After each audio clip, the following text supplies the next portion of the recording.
Hi friends, நாங்கள் இந்த வீடியோவில் ஒரு ஐஃபோனை யூஸ் பண்ணுறதுல இருக்கக்கூடிய அட்வான்டேஜஸ் என்ன, டிஸ்அட்வான்டேஜஸ் என்ன, நாங்கள் ஏன் ஒரு ஐஃபோனை வாங்கணும், ஏன் ஒரு ஐஃபோனை வாங்கக்கூடாது என்ற விஷயங்களை பற்றி கொஞ்சம் கதைப்போம். ஆல்மோஸ்ட் 9 இயர்ஸ் ஐஃபோன் யூஸ் பண்ணி கொண்டிருக்கேன். இந்த ரிவ்யூவை நான் 7 மாதம் வரைக்கும் ஹொனஸ்ட்டாக செய்திருக்கேன்.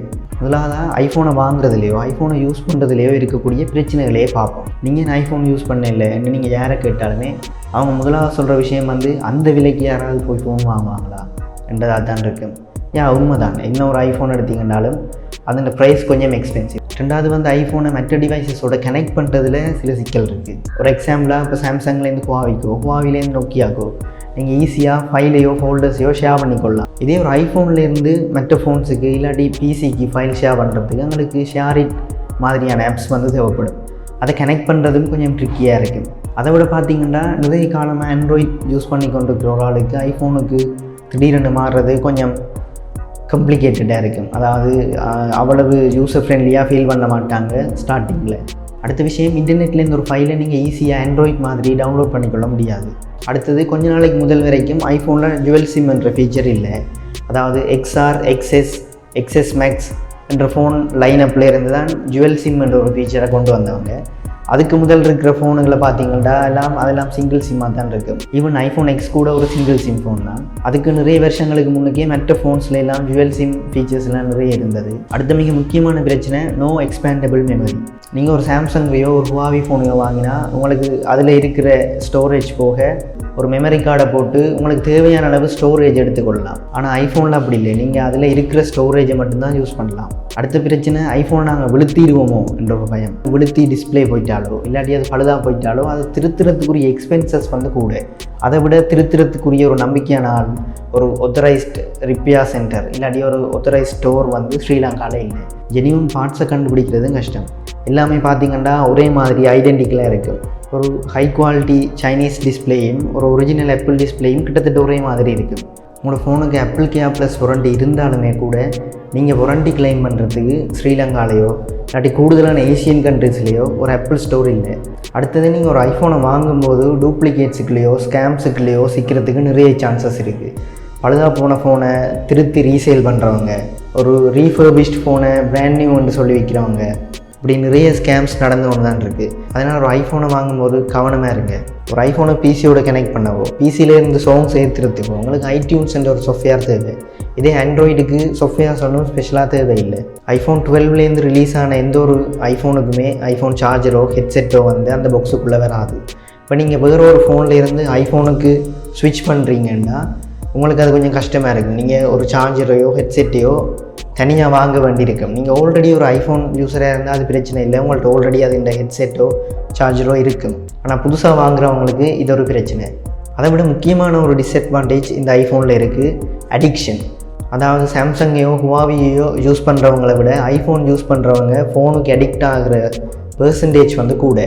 எல்லாருமே ஃபோனுக்கு ஓரளவு அடிக்டாக தான் மாறிட்டோம். ஆனாலும் இந்த ஐஃபோன் யூஸ் பண்ணுறவங்க இன்னும் கொஞ்சம் கூட அடிக்டிவாக இருப்பாங்க. அடுத்ததான் இந்த ஐஃபோனை வாங்குறதுலையோ இல்லாட்டி யூஸ் பண்ணுறதுலையோ என்ன அட்வான்டேஜ் இருக்குன்னு பார்ப்போம். நாங்கள் ஒரு ஐஃபோனை வாங்கினா நிறைய நாளைக்கு எந்த ஒரு பிரச்சனையுமே இல்லாமல் அதை யூஸ் பண்ணக்கூடிய மாதிரி இருக்கும். ரெண்டாவது பெர்ஃபார்மன்ஸ். ஒரு ஐஃபோன் எடுத்திங்கன்னா அதே ரேஞ்சில் இருக்கக்கூடிய எந்த ஒரு ஃபோனை விடவும் பெர்ஃபார்மன்ஸில் பெஸ்ட்டாக இருக்கிறது ஒரு ஐஃபோனாக இருக்குது. அது வைஃபை ஸ்பீடாக இருக்கட்டும், ப்ராசஸிங் ஸ்பீடாக இருக்கட்டும். கூடுதலாக நாங்கள் ஐஃபோன் வாங்குறதுக்கு முக்கியமான ரீசன் கேமரா குவாலிட்டிக்காண்டியே ஐஃபோனை பர்ச்சேஸ் பண்ணுறவங்க நிறைய பேர் இருக்காங்க. ரியாலிட்டியாக ஒரு பிக்சரையோ ஒரு வீடியோவையோ கேப்சர் பண்ணக்கூடியதாக இருக்கும் இந்த ஐஃபோனில். அதை விட ஐஃபோன் கேமராவில் இருக்கக்கூடிய எக்ஸ்ட்ரா ஃபீச்சர்ஸ், அதாவது telephoto, wide range photography, portrait, night mode, இதெல்லாம் நிறைய ஒரு அட்வான்ஸ்டான ஃபீச்சர்ஸாக இருக்குது மற்ற ஃபோன்ஸோட கம்பேர் பண்ணிக்கல. அடுத்த விஷயம் ப்ரைவசி. மற்ற எந்த ஒரு ஓஎஸோட கம்பேர் பண்ணினாலும் iOS-ன்ற ப்ரைவசி கொஞ்சம் கூட. அதாவது உங்களோட ஃபோனில் இருக்கிற டேட்டாவுக்கு மற்ற ஓஎஸ்களை விட iOS கொஞ்சம் சேஃப்டி கூடவே இருக்குது.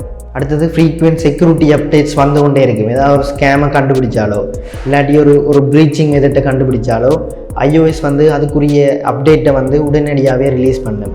அதனாலேயே iOS-க்கு ஃப்ரீக்வெண்ட்டாக செக்யூரிட்டி அப்டேட்ஸ் கொண்டே இருக்கும். அடுத்த மிக முக்கியமான விஷயம் செகண்ட் வேல்யூ. நீங்கள் நார்மலாக ஒரு ஆண்ட்ராய்ட் ஃபோனை வாங்கி யூஸ் பண்ணி விற்கிறதுக்கும் ஒரு ஐஃபோனை வாங்கி யூஸ் பண்ணி விற்கிறதுக்கும் நிறைய வித்தியாசம் இருக்குது. நீங்கள் ஒரு ஐஃபோனை வாங்கி யூஸ் பண்ணி விற்கும்போது கிட்டத்தட்ட நீங்கள் வாங்கினதுலேருந்து ஒரு 15 to 20,000 குறைச்சி அதை விற்கலாம். நீங்கள் ஒரு 1 year 2 years கழித்து அதை விற்றாலும் ஸ்டில் அது நல்ல ஒரு ப்ரைஸுக்கு விற்கக்கூடிய சான்ஸ் இருக்குது. இதே நீங்கள் ஒரு ஆண்ட்ராய்டு எடுத்திங்கன்னா செகண்ட் மார்க்கெட் வேல்யூ வந்து கம்பேரிட்டிவ்லி லோ. அடுத்த விஷயம், நீங்கள் ஒரு ஆண்ட்ராய்ட் ஃபோன்லேருந்து iOSக்கு ஸ்விட்ச் பண்ண போகிறீங்கன்னா ஆண்ட்ராய்டில் இருக்கக்கூடிய டேட்டாஸை, அது கண்டெக்ட்ஸாக இருக்கட்டும், ஃபோட்டோஸாக இருக்கட்டும், ஈஸியாக ஐஃபோனுக்கு மாற்றிக்கொள்ளலாம். Move to iOS, move from Android போன்ற ஆப்ஸை யூஸ் பண்ணி டேட்டா ட்ரான்ஸ்ஃபர் பண்ணலாம். அடுத்தது இந்த ஐஃபோனில் இருக்கக்கூடிய ஸ்மூத்னஸ். நீங்கள் ஒரு ஆப்லேருந்து இன்னொரு ஆப்புக்கு போனாலோ இல்லாட்டி பிட்வீன் ஆப்ஸ் நீங்கள் ஸ்விட்ச் பண்ணினாலோ, நீங்கள் அந்த ஃபோனில் ஏதாவது ஒரு வீடியோ எடிட்டிங், ஒரு ஃபோட்டோ எடிட்டிங் செய்கிறனாலுமே வந்து அதில் இருக்க ஒரு ஸ்மூத்னஸ் வந்து மற்ற ஃபோன் எல்லாத்தையுமே விட கூட. மற்ற இந்த ஐஃபோனில் இருக்க எல்லா ஆப்ஸுமே நாங்கள் கிட்டத்தட்ட யூஸ் பண்ணுற ஆப்ஸாக தான் இருக்கும். அப்படி நிறைய யூஸ் பண்ணாத ஆப்ஸ், ஆட்டோமேட்டிக் அப்டேட்ஸ், இதெல்லாம் சரியான குறைவு இந்த ஐஃபோனில். அப்படி எங்களுக்கு தேவையில்லாத ஆப்ஸ் இருந்தாலும் அதை நாங்கள் டெலீட் பண்ணக்கூடிய மாதிரி இருக்குது. மற்றது எப்பயுமே ஐஃபோன் யூஸ் பண்ணுறவங்களுக்கு சர்டின் லெவல் ஆஃப் சாட்டிஸ்ஃபேக்ஷன் இருக்குது. அந்த சாட்டிஸ்ஃபேக்ஷன் எங்கே வரைக்கும் இருக்குன்னா, ஒரு புதுசாக ஒரு ஐஃபோனை வாங்கி நீங்கள் அந்த பாக்ஸ் ஓப்பன் பண்ணுற டைமிங் வரைக்கும் அந்த சாட்டிஸ்ஃபேக்ஷனை கொடுக்குறதுக்கு ட்ரை பண்ணியிருப்பாங்க ஆப்பிள். ஓகே கைஸ், இந்த வீடியோவில் ஐஃபோனில் இருக்கிற அட்வான்டேஜஸையும் டிஸ்அட்வான்டேஜஸையும் என்னால் முடிஞ்ச அளவுக்கு கவர் பண்ணியிருப்பேன்னு நினைக்கிறேன்.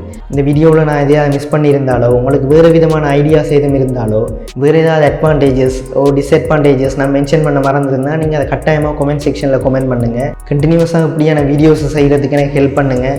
மறக்காமல் இந்த சேனலை சப்ஸ்கிரைப் பண்ணுங்கள், வீடியோவுக்கு லைக் பண்ணுங்கள், இந்த வீடியோஸை ஃப்ரெண்ட்ஸுக்கு ஷேர் பண்ணுங்கள். உங்களுக்கும் இந்த வீடியோ ரொம்பவே யூஸ்ஃபுல்லாக இருந்திருக்குன்னு நினைக்கிறேன். தேங்க்யூ ஃபார் வாட்சிங்.